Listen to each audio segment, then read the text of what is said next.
Gente, o meu feliz sábado a todos, feliz sábado aqui, principalmente aqui à igreja e aos amigos que estão nos acompanhando aí por trás da tela, né? Seja agora ao vivo, seja em outra ocasião. O importante é que você vai poder compartilhar conosco um pouco dessa mensagem, né? E aos que estão ao vivo, poderão então fazer seus comentários também, né? Então eu vou ver se eu consigo aqui colocar aqui vocês também para me saber, ver se eu fico aqui com o olho no gato e outro no peixe.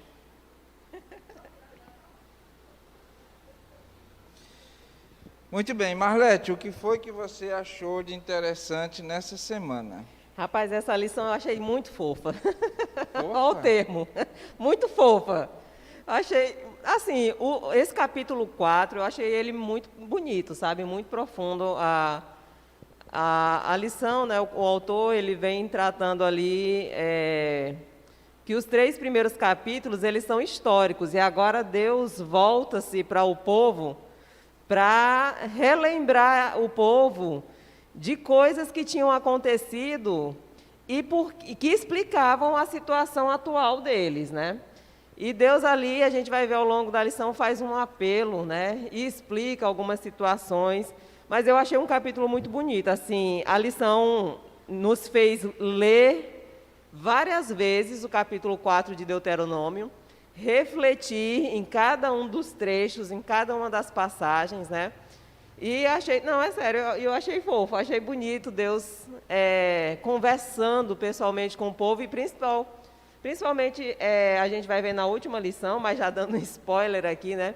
Que não havia nenhuma nação tão privilegiada quanto o povo de Israel com um Deus que se importava com eles, né? Mas a gente fala mais profundamente disso. Vamos para o título, né? Que começa aqui com uma pergunta: que nação há tão grande, né? Que nação? E aqui grande não se refere a números, né? Era uma nação grandiosa, não uma nação numerosa, né?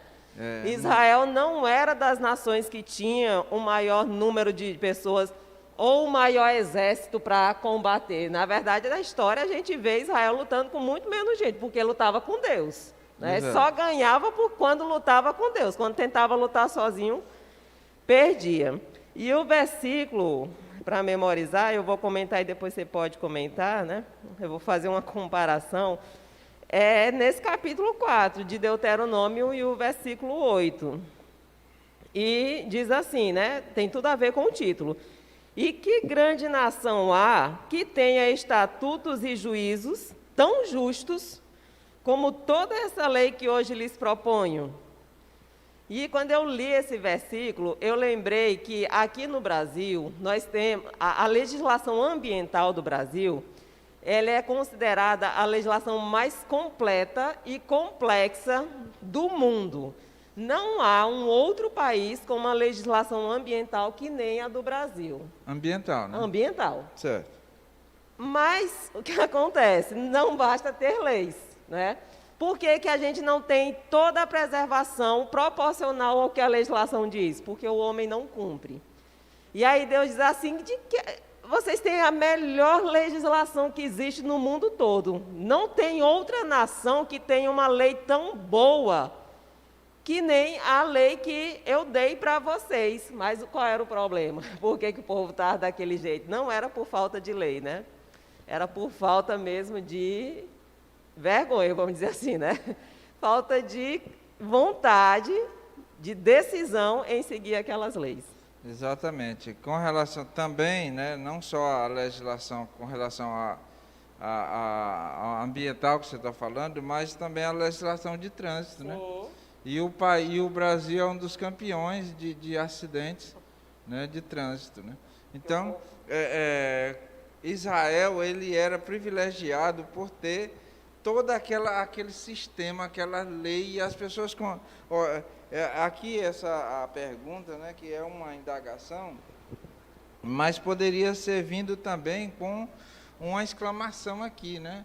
Isso. Não só questão de que nação tão grande, mas também a questão de admirar aquela nação, né? E aqui diz, o verso começa dizendo, né? E que grande nação há que tenha estatutos e juízos tão justos como toda esta lei que hoje eu vos proponho. Então Deus disse, olhem aí, vocês estão vendo isso aqui? Tem alguma outra nação que tenha estatutos e leis tão justos? Porque as leis de Deus, elas eram muito justas. Hoje a gente fala do comunismo, né?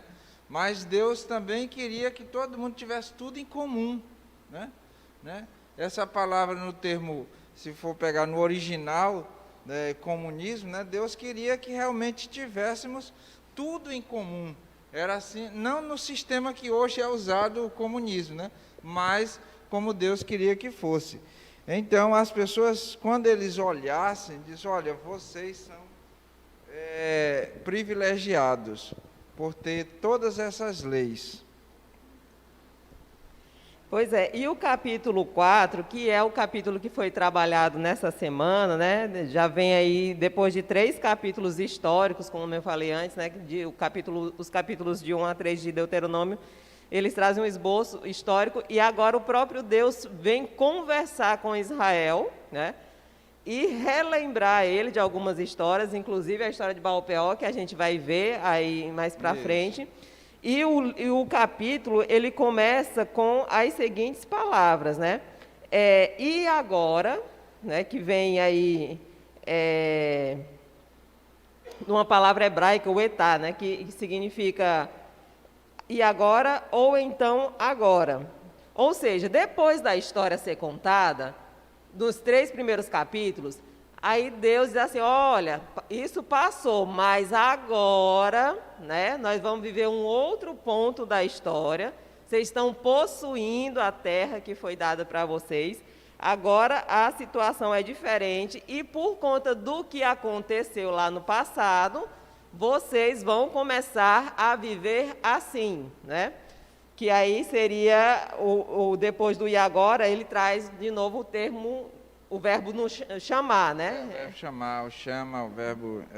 Que significa ouvir e obedecer. Então, agora vocês obedeçam ao que a gente tem, ao que eu tenho mandado. Não só Deus agora chama o povo para a obediência às leis, ele diz, olha, eu vou colocar aqui as leis para vocês, né? As leis. E aí ele faz agora uma advertência, né? E qual a advertência que Deus faz, né? Ele diz, não acrescentem e nem diminuam. Não acrescentem a lei e não diminuam também nada da lei. E isso foi reiterado em várias partes da Bíblia, inclusive no livro de Apocalipse, fala também, se bem que o livro de Apocalipse está se referindo basicamente ao livro mesmo de Apocalipse, mas Deus chama o povo e diz assim, não acrescentem nada. Isso que eu estou colocando nesse aqui, vamos esperar aqui passar um pouco, eu fico meio...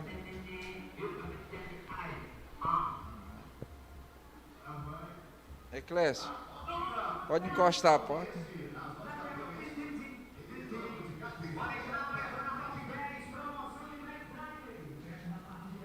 Ficou melhor. Então, ele diz, não acrescentem. Aquilo dali era o suficiente para o povo de Deus, né? Era o suficiente para o povo de Deus.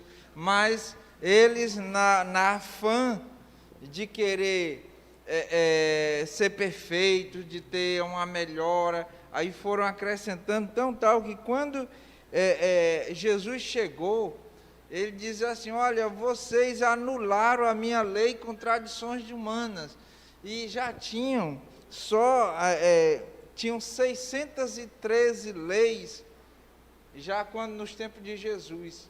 Foram coisas que foram acrescentando ao longo do tempo e virou tradições, que essas tradições, elas foram como é que eu vou achar aqui um exemplo? Foram sendo incorporadas? É como, por exemplo, um tártaro, eu vou achar aqui um exemplo, um tártaro num dente, né? A pessoa enraizadas, né? Foram sendo enraizadas na... a pessoa ele não tem o hábito de escovar o dente, de fazer higiene bucal, e vai criando um tártaro em volta do dente e tudo mais, que a pessoa olha e pensa que aquele dali é o dente, mas na realidade não é o dente, aquele dali está prejudicando o dente, prejudicando a raiz do dente. Então, ao longo do tempo, o povo foi criando, e virou tipo uma capa, um casulo em volta, que as pessoas não conseguiam mais nem observar a lei, e já estavam tudo nas tradições, como é que eu vou dizer aqui, nas leis que eles, a parte que eles tinham criado. Pois é, e assim, é de se estranhar que Deus diga isso, né? Que eles não deveriam acrescentar nada e nem tirar nada da lei. Em sã consciência ninguém faria isso, né? Dizer, mas eu não, jamais acrescentaria alguma coisa ou tiraria da lei de Deus. Por que eu haveria de fazer isso? Haveria de fazer no dia que Satanás tomasse de conta da sua vida e dissesse para você que a lei está errada. Exato. Né? E o pior, Edmilson, é claro que o que você falou eles faziam também, mas o pior foi acrescentar atitudes pagãs ao ritual ou aos cultos cristãos, né, do povo de Israel, né? Eles estavam no meio de um povo no qual eles não deveriam se envolver, e às vezes a gente acha tão duro Deus mandando chegar e matar a criança, menino, mulher, cavalo, animal, tudo enquanto que tiver, mas aquilo ali tinha um propósito muito grande, que era para o povo de Israel não se contaminar com aquilo.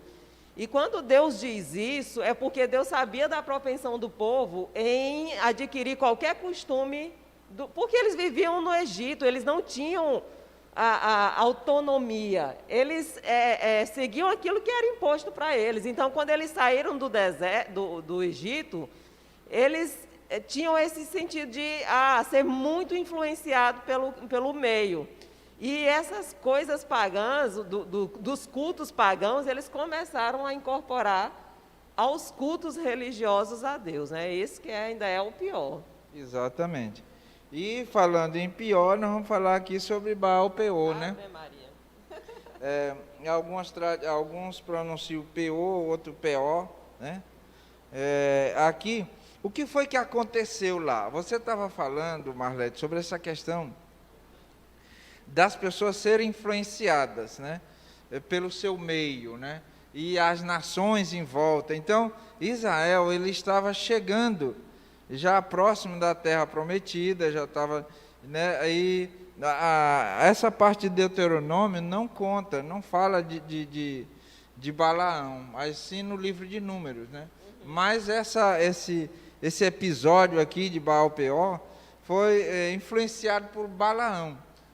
E quando eu li as primeiras vezes, né, em 1900 e atrás, aí, muito tempo, quando eu estava lendo a Bíblia, aí, quando eles entraram na terra, quando eles invadiram, mataram Balaão.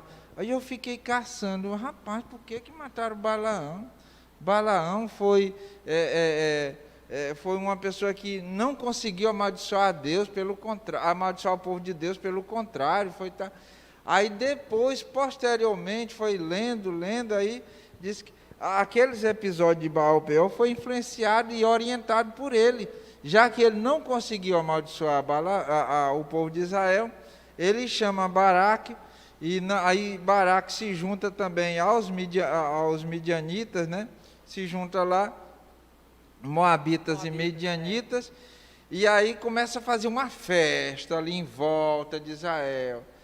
Eles não entraram, a princípio, eles não entraram no meio do povo, né? Mas fizeram uma festa lá com muita orgia, muita bebedice, muita adoração.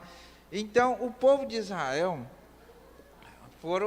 começaram a observar aquela festa. Aí eles convidaram as pessoas para participar. E aí eles caíram na gandaia. Caíram na gandaia. Festeja. Olha só, é tipo assim, né? A gente é adventista, não vai para festa nenhuma, né? E Balaão é tipo assim, queria afetar o povo de dentro, mas ele não conseguiu. Ele disse, não, tá bom, lá dentro eu não consigo não, pois tira eles de lá. É como que alguém te chamasse para ir para a festa, né? E aí você foi, a sua vida inteira foi cristão, e aí quando chega na festa você vê o povo feliz, dançando, aquelas luzes, aquela música. Você se encanta com aquilo, né? O povo de Israel ficou encantado, muita mulher bonita rebolando, né? Tudo maquiada, diz, eita, é aqui mesmo que tá bom.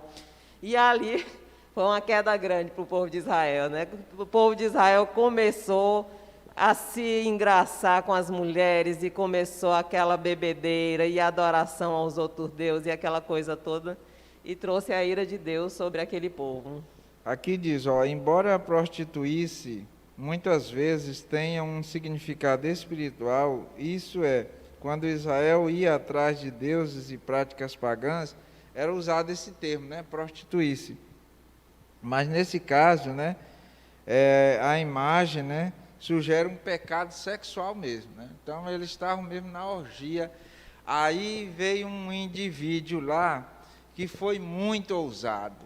Lembrar que por conta disso, né, Deus mandou matar, chama os cabeças do povo, enforca tudinho aqui à frente do povo, né? E aí veio depois, a Bíblia diz que veio uma praga que matou 24.000 pessoas, e era o povo morrendo, e o que o cidadão fez lá? O simeonita? Pois o simeonita, ele era príncipe, ele era príncipe da tribo de Simeão, né? Então, veja, quando tudo isso estava acontecendo, aí Deus permitiu essa praga, né? Para que o povo refletisse no que estava acontecendo, né? E aí ele disse, olha, cada um tome sua posição. E muitos tomaram posições, né? Aliás, sua posição, né? De que lado iria ficar. Olha, nós estamos vivendo num tempo, num período, em que nós temos que tomar nossa decisão, nossa posição. Não existe meio termo. Ou você serve a Deus ou você não serve, né? Aí ele disse, olha, cada um tome sua posição. E aí muitos tomaram a posição de ficar do lado de Deus, mas outros ficaram do outro lado, né? E aí ele disse, olha, quem ficou do outro lado tem que ser enforcado. Aí tinha uma praga, né, que eles morriam pela praga, e muitos eram enforcados. E aí no meio de tudo isso, o que é que ainda acontece? Um indivíduo lá, né, com toda a ousadia, ele pega uma mulher das midianitas, era também filha de príncipe, né? Não era uma pessoa qualquer, não era uma. Aí ele traz para o arraial, e aí ele entra na tenda dele, e aí comete lá, como é que diz, essa orgia dentro da tenda. E eu entendi do texto que ele diz assim, e ele trouxe aos filhos de Israel. Eu tinha para mim que não era só ele que ele estava sozinho ali, não, viu? Eu tenho para mim, no meu entendimento, que ele trouxe para outros homens também festejarem com ele. Mas a situação é que Eleazar realmente pegou, foi ele com ela no flagra, né? E matou ali os dois. No caso, o Finéias, né? Desculpa, Finéias. Matou os dois ali no ato, né? No ato sexual. E aquilo fez com que a praga cessasse. Olha, eu achei assim uma coragem muito grande daquele homem, né? Daquele sacerdote, porque ele era o pecador lá era um príncipe, né? Mas ele não teve receio. E eu fico pensando aqui, nós como igreja, nós, Marlete, como liderança, né? E só um detalhe, ele era sacerdote, não era ele... Ele não era o sumo sacerdote era o pai dele. Sim, eu digo assim, não era dos que lutavam. Não exato. Era, né? Não era dos que iam para a frente de batalha. Os sacerdotes nas batalhas nunca lutavam. Não. Né? Só conduzia a arca quando era necessário. Exatamente. Então, veja, como eu estava destacando aqui, a coragem daquele homem. Aí eu me pergunto, nós como liderança da igreja, você, não sei se você que está nos ouvindo também é liderança, você que é membro aí ou aqui, né, vendo uma coisa dessa acontecer na igreja, teríamos essa coragem de matar esse homem? O pecado, né? O pecado, não precisa matar. Nós estamos vai falando, matar a claro pessoa, que a né? gente não vai matar a pessoa, Vai mas matar de o tomar pecado, essa né? atitude. Estou falando nessa atitude de aborrecer o pecado no ponto de você não passar a mão, né? Não querer Não dar importa desculpa, quem seja, né? Se é príncipe, se é da comissão, se é o pastor, se é... Se você não passar a mão, não acariciar, mas você ter a coragem de tomar aquela posição do lado de Deus e dizer basta, né? Aqui não é permitido isso, né? É claro que matar a gente não pode, né? Não pode e nem deve, né? Não é isso o propósito, não é esse o propósito de Deus, mas você fazer de tudo para exterminar o pecado no meio, né? E aqui ele diz assim... E Edmilson, assim, eu não sei em termos de membros, né? Eu não lembro, assim, muitos exemplos em termos de membros, mas a própria Igreja Adventista, né, como instituição, ela não passa a mão na cabeça. Pode ser quem seja. Pode ser grande, pode ser pequeno, a instituição... Então, às vezes, a gente vê algumas pessoas, né, se desligando da igreja. Recentemente, né? Temos até uma notícia, né? De uma ou várias, pessoa... né? Não, eu digo vem na sequência, né? Mas a gente fica triste, mas a igreja toma a posição correta, bíblica, né? De acordo com o princípio bíblico. Não vamos botar ele ali para um canto, vamos deixar ele de molho, não, É um príncipe de Israel, né? É um príncipe, não vamos mexer com ele, não, né? Mas aí não é o papel da igreja, o papel da igreja já é realmente afastar a pessoa, tirar a pessoa do arraial, ou pelo menos da linha de frente, né? Diz, olha, você não pode mais atuar, né? Por conta disso e daquilo, né? Não tem meio termo, né? Aqui diz, mente e corpo estão intimamente ligados, ou seja, o que afeta afeta um, afeta o outro.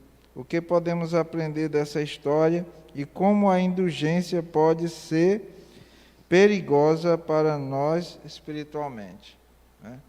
Então, é muito interligado mente e o corpo, né? O que a mente está fazendo, o corpo sofre. E o que o corpo está fazendo, a mente também sofre. Então, há uma ligação muito íntima entre a mente e o corpo. Sem dúvida. E continuando aqui, né, a gente vê que como o Edmilson frisou, nem todo mundo foi favorável ao que estava acontecendo ali, ou nem todo mundo foi para a orgia, foi para a festa, né? Algumas pessoas permaneceram firmes e separadas, né? Muitos morreram lá por conta do que aconteceu com Baal-peor e eles foram destruídos, mas o povo que não foi destruído era justamente o público-alvo que Jesus, ou Deus, né, estava falando aqui no capítulo 4 de Deuteronômio. Então, ele diz assim, olha, vocês que ficaram, né, que não seguiram, que permaneceram, é com vocês que eu vou reconstruir, é com vocês que... É para vocês que vão tomar, vão tomar posse da terra prometida. É essa geração que não se contaminou. Não se contaminou. Olha, eu não quero dizer que quem não está aqui está contaminado. Não, Deus me livre de julgar ou condenar alguma pessoa. Mas você que está aqui, é com você que Deus vai começar. Reconstituir Israel. É com você que está ouvindo a palavra de Deus, é com você que está ainda seguindo os caminhos de Deus. É para você essa mensagem, né? Que Deus está querendo recomeçar, a cumprir a promessa que Ele tinha feito a Abraão, né? E voltando à história aí nem todo mundo tomou essa posição que aqueles rebeldes tomaram. Você lembra por que a tribo de Levi foi escolhida para cuidar das coisas de Deus, né? Lá na descida, lá no Monte Sinai, né? Quando Deus estava dando as leis e o povo lá embaixo, lá adorando o bezerro, aquela euforia toda, Moisés chega embaixo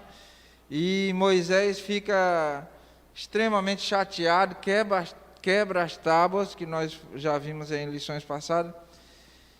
E na hora que ele quebra as tábuas, né, e tudo mais, e aí ele diz assim: quem é do Senhor, passa para cá.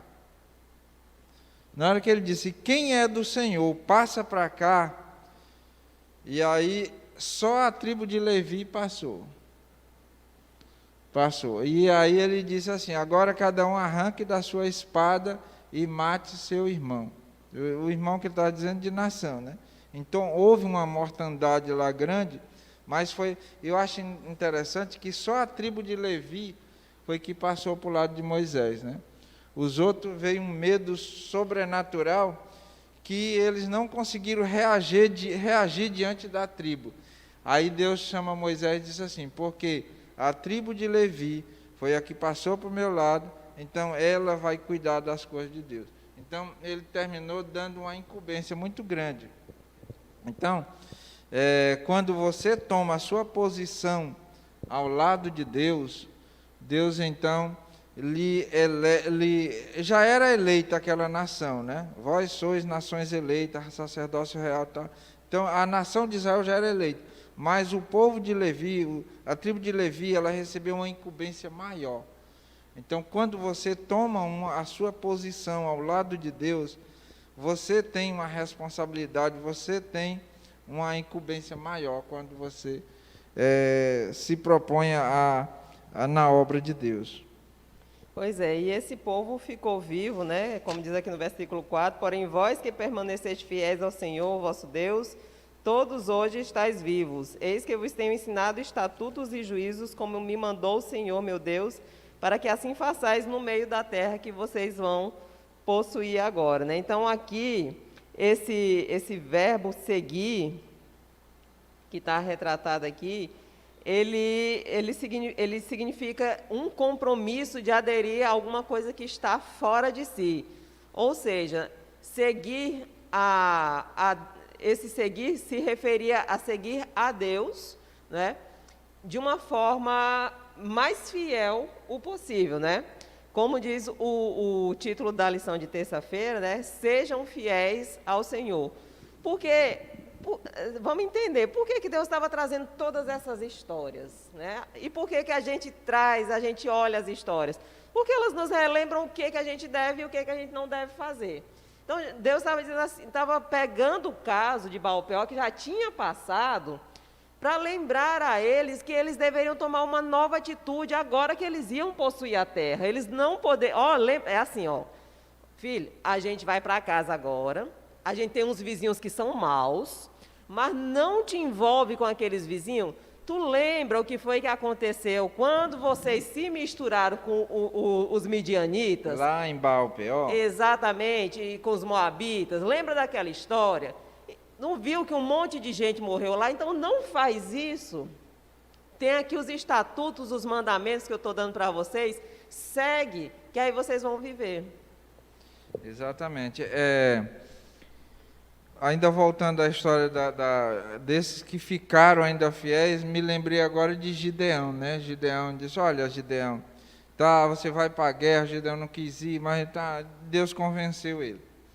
E aí ele convoca o povo. Quando ele convocou, 30 mil levantaram a mão, disse: vamos para a guerra, 30 mil. Aí Deus olhou e disse: ainda não é esse povo, né? Eu quero mostrar que com pouca gente, a gente pode vencer a guerra, né? Então, aí lá, disse: olha, quem tiver com medo, vá para casa, e tá.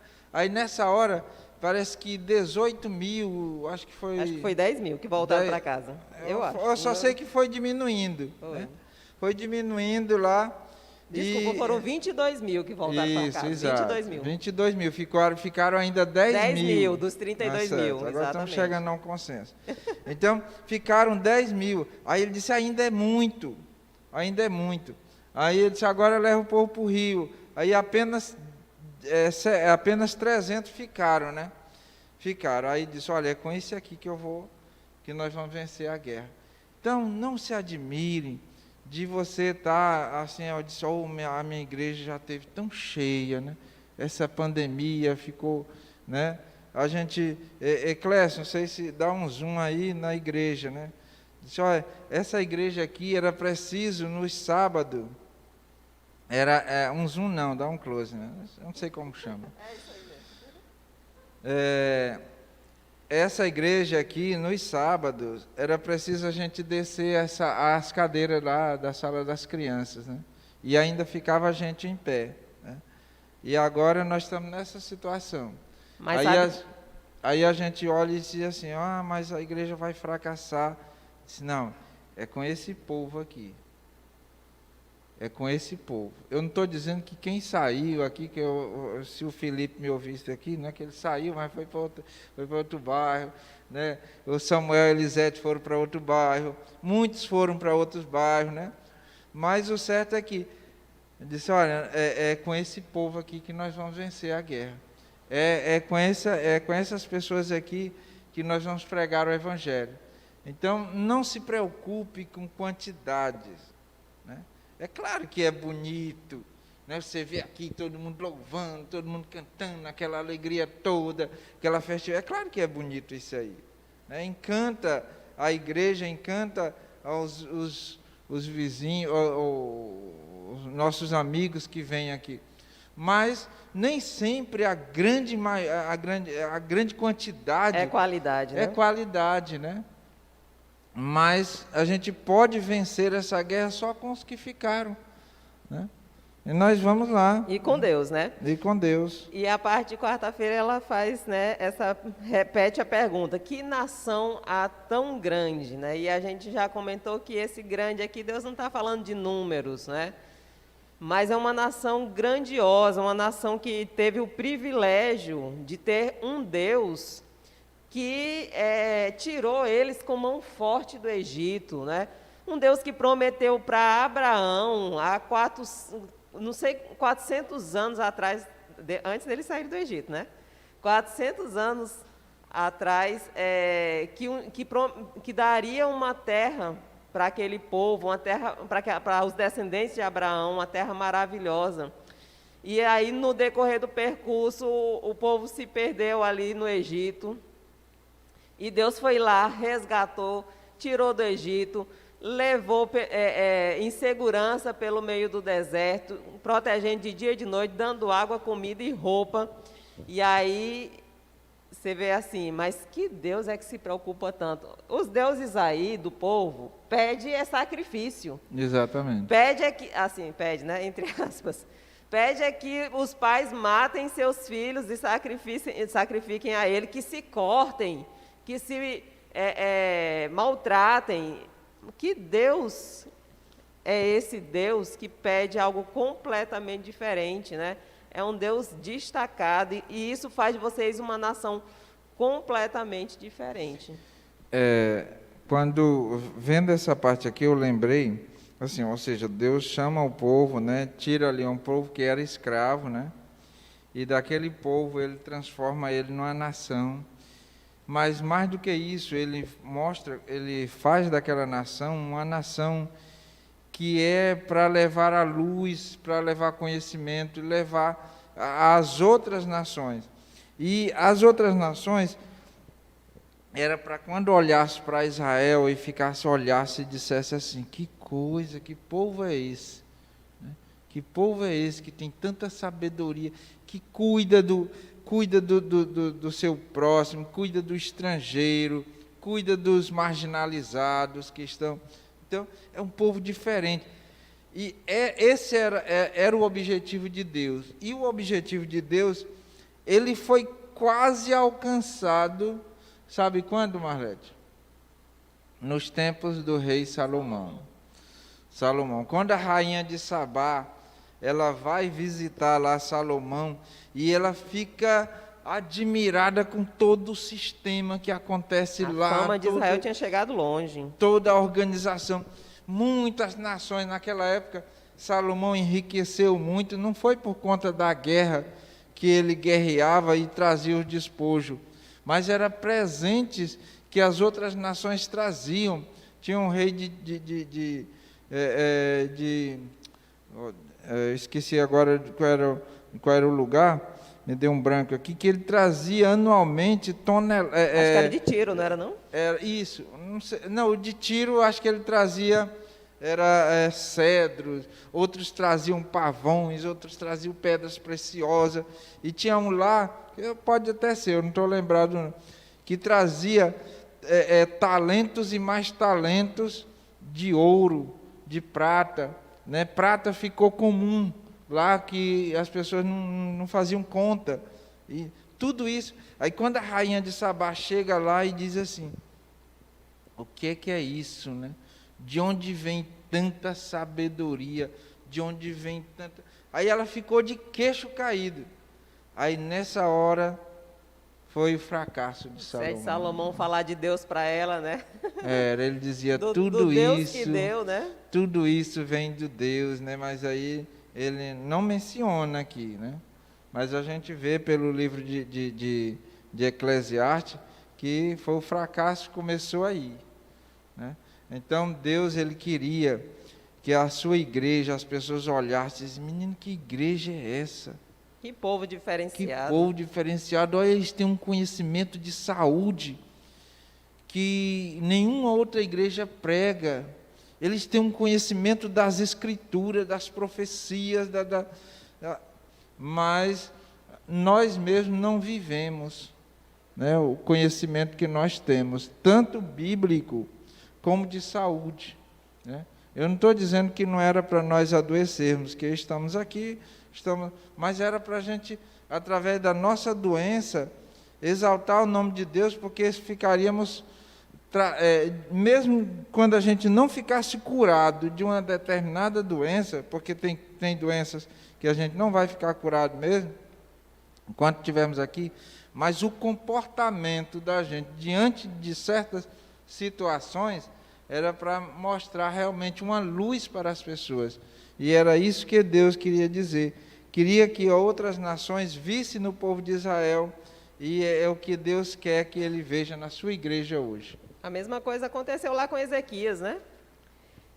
Exato. Quando estava doente, foi curado, aí vieram visitar ele também, e aí ele foi mostrar ali todo o reino, toda a glória, né?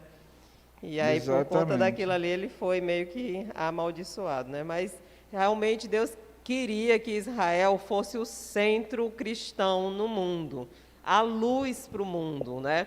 E era por isso que era tão importante que eles não se contaminassem, eles não poderiam deixar as coisas do mundo entrar, porque eles eram uma nação diferenciada, e era isso que eles tinham que espelhar e transmitir para o mundo, mas, infelizmente, né, até chegar no ponto de Salomão, não era o que eles faziam, né, misturar. Até em Salomão também não foi lá, né, a gente vê que ele estava com o negócio lá das mulheres, também não era muito da vontade de Deus, né, mas não se pode negar que era sábio e que Deus abençoava muito. Deus abençoou muito aquele momento, né? Marlete, estamos encerrando o tempo aqui. Sim. E nós vamos falar sobre essa questão da sabedoria e entendimento, né? Então, muitas coisas, ou muitas vezes, uma destruição, ela é mais eficaz quando ela vem de dentro para fora, né?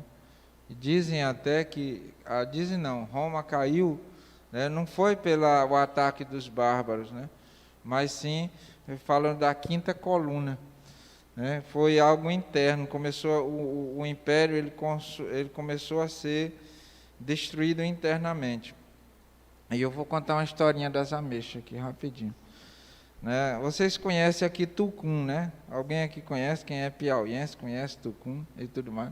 Então, o tucum, vocês têm uma larvazinha que se desenvolve dentro do tucum. É o gongo, né? É aquele besourozinho. Né? Então, Nunca comi, não. Mas... Quando eu não era adventista, que eu lá nas ameixas não era adventista, né? Eu comi muito gongo. Nunca comi, não. Tem gosto de leite de tucum. Alguém aqui começar a comer, irmã? Tem o gongo do tucum e tem o gongo da palmeira, que era o mesmo inseto, né? E o da palmeira, ele tem gosto de leite de coco.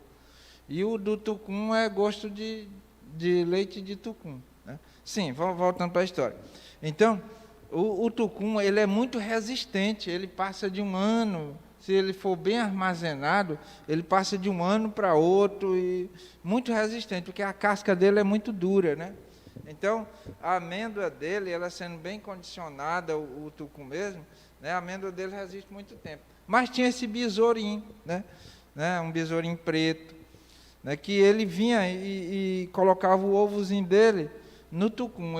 Ele furava, eu não sei como, mas ele conseguia furar a casca do tucum e colocava o ovozinho dele, e ele lacrava, ele botava um selozinho, né?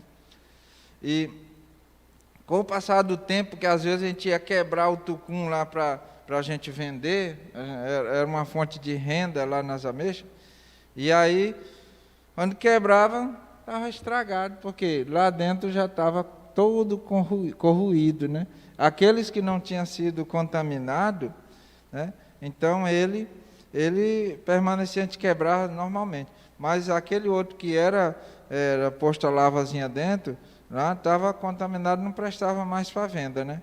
Então, Satanás, ele sabe disso. E ele introduziu dentro do povo de Deus esses costumes pagãos para minar o propósito de Deus para seu povo. E ainda hoje ele usa esse método, e é um método muito eficaz, né? Introduz costumes e tradições pagãs, né, ou fora da igreja, dentro da igreja, para que então seja minado, né, a sua igreja. E eu ainda tenho outra comparação nesse sentido aí, rapidamente também, né, que eu lembrei. O caso do cavalo do cão e a aranha do tipo caranguejeira.